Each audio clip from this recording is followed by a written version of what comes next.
Shabbat Shalom Mevorach, j'espère que vous allez bien, que vous avez passé une bonne semaine. Parachat de cette semaine, Parachat Noach. Il est écrit dans la Torah, les Toldot Noach, Noach ish tzadik tamim maya bedorotav. Et Elohim italech Noach. Traduction simultanée. Noach, c'est un tzadik parfait dans sa génération. Rashi sur place, il pose une très bonne question. Rashi dit, pourquoi la Torah nous précise que Noach, c'est un tzadik dans sa génération? On aurait dû dire, Noach, c'est un tzadik, peu importe dans quelle génération. Quand la Torah nous a dit que Yosef, c'était un tzadik, elle nous a pas dit dans sa génération, elle a dit que Yosef, c'était un tzadik. Donc pourquoi pour Noach, la Torah, elle précise, c'est un tzadik dans sa génération?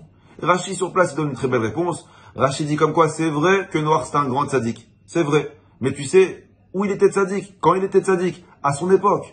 Tu l'aurais mis à l'époque de Moshe Rabbeinu, il aurait été quelqu'un de banal. Tu l'aurais mis à l'époque de Avraham Avinu, il aurait été quelqu'un de banal. Donc c'est pour ça que la Torah elle précise. Oui, c'est vrai que c'était un tzaddik, mais dans sa génération.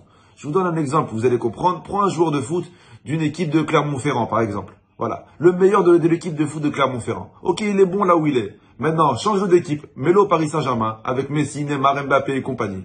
C'est le plus nul. Il est fort dans son équipe, mais pas dans une bonne équipe. Pareil pour Noach. Noach, il était fort. Il était tzaddik dans sa génération. Mais dans une autre époque, dans une autre génération, il aurait été banal. Et le Zohar Kadosh, dans la paracha de cette semaine, il explique. Il dit, tu sais pourquoi Noach, à son époque, il était tzaddik, mais pas dans une autre époque. C'est quoi la différence qu'il y a entre Noach et Avraham, par exemple? Et le Zohar, il répond et dit que quand Hachem, il a annoncé à Avraham qu'il allait détruire la ville de Sédom, je parle pas du monde, je parle d'une ville. On voit comme quoi Avraham Avinu, il a prié pour cette ville. Il a dit à Hachem, je t'en supplie, ne détruis pas la ville. Et peut-être qu'il y a 50 tzadikim, et peut-être qu'il y a 40, et peut-être qu'il y a 30, peut-être qu'il y a 10. Avraham, il a essayé de sauver cette ville. Quand Hachem, il a dit à Moshe Rabbeinu, qui voulait détruire le peuple juif, c'est écrit que Moshe Rabbeinu, il a tellement prié, qu'il en est devenu malade. Il a même dit à Hachem Akadosh Baruch Hu, efface-moi de ta Torah, mais n'efface pas ton peuple. Alors que quand Hachem, il a dit à Noach qu'il allait détruire le monde, on voit comme quoi Noach, il a rien fait d'autre que de construire un bateau pour sauver lui et sa famille. L'argument que Akadosh Baruch Hu, il avait contre Noach, t'aurais dû faire comme Avraham, t'aurais dû faire comme Moshe, t'aurais dû prier. Regarde, Hachem, il lui a dit, à la fin, t'as fait des sacrifices. Mais t'aurais dû faire les sacrifices avant le déluge, pas après le déluge. Peut-être si t'aurais prié, j'aurais pas envoyé le déluge sur terre. L'argument que Akadosh Baruch Hu, il avait contre Noach, pourquoi t'as accusé le coup sans essayer de changer les choses? Noach, il a sauvé sa famille, alors que Avraham, il a sauvé le monde.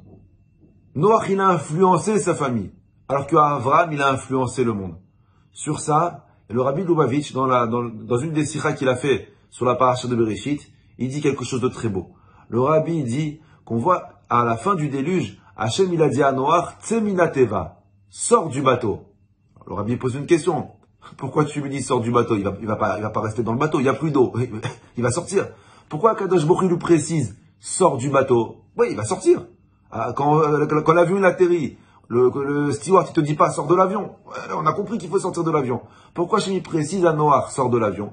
Et le Rabbi répond et dit comme quoi le but, en fait Hachem il a voulu nous faire passer un message clair, que le but d'un juif n'est pas d'étudier seul, mais de sortir de sa synagogue, de sortir de sa yeshiva pour aller étudier avec d'autres personnes.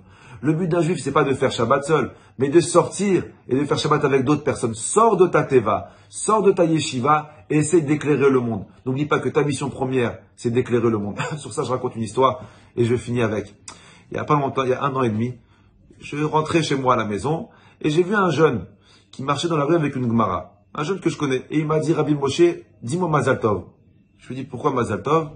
Il m'a dit, parce que je fais d'Afayomi, et j'ai fini la première Gemara Brachot. Au départ, je te regardais, je lui dis, arrête, tu rigoles, t'as pas fini Brachot. Tu fais pas d'Afayomi, toi. Une page de Gemara tous les jours. Il m'a dit, si, je fais d'Afayomi. Je me dis, c'est pas possible. Je lui ai dit, t'as fini Brachot. Il m'a dit, oui, j'ai fini Brachot. Tous les jours, une page, j'ai fini. Je suis rentré chez moi. Je me suis dit, je comprends pas. Comment lui qui travaille toute la journée, il trouve le temps pour faire d'Afayomi. Et moi qui étudie toute la journée, je trouve pas le temps pour faire d'Afayomi. C'est pas normal. C'est pas normal. Et je me suis mis à faire d'Afayomi, comme lui.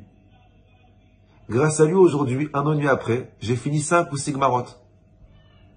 Pourquoi? Parce que ce jeune, il a compris que le but, c'est pas d'étudier seul, de faire étudier d'autres personnes avec lui. Et vous savez ce qu'il y a. Maintenant, à chaque fois que je le vois, je lui dis, écoute, tu continues bien, parce que si je fais, c'est grâce à toi. Et on se motive tous les deux. Maintenant, le plus beau, c'est quoi? C'est que mon petit frère Rabbi Yoel, il a vu comme quoi je faisais Daf Yomi. Il a dit, si lui, il fait Daf Yomi, lui aussi, il fait faire Daf Yomi. Mon frère Yoel aussi, il s'est mis à faire Daf Yomi, et il fait cours à peut-être 5 ou 10 personnes. Donc, imaginez-vous, qui prend tout le mérite de toutes ces pages de Gemara, de toutes ces centaines de pages qui ont été étudiées?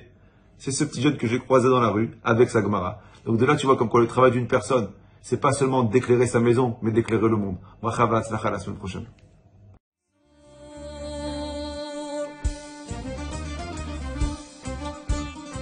احنا جايين من كل مكان للصويرة زينة البلدان نزورو ونرجع فرحان كالظبيل والرهيل ولا حوض السلاح وثوم حيلة نضربو شوفار هاد الليلة احنا جايين من كل مكان للصويرة زينة البلدان نزورو ونرجع فرحان كالظبيل والرهيل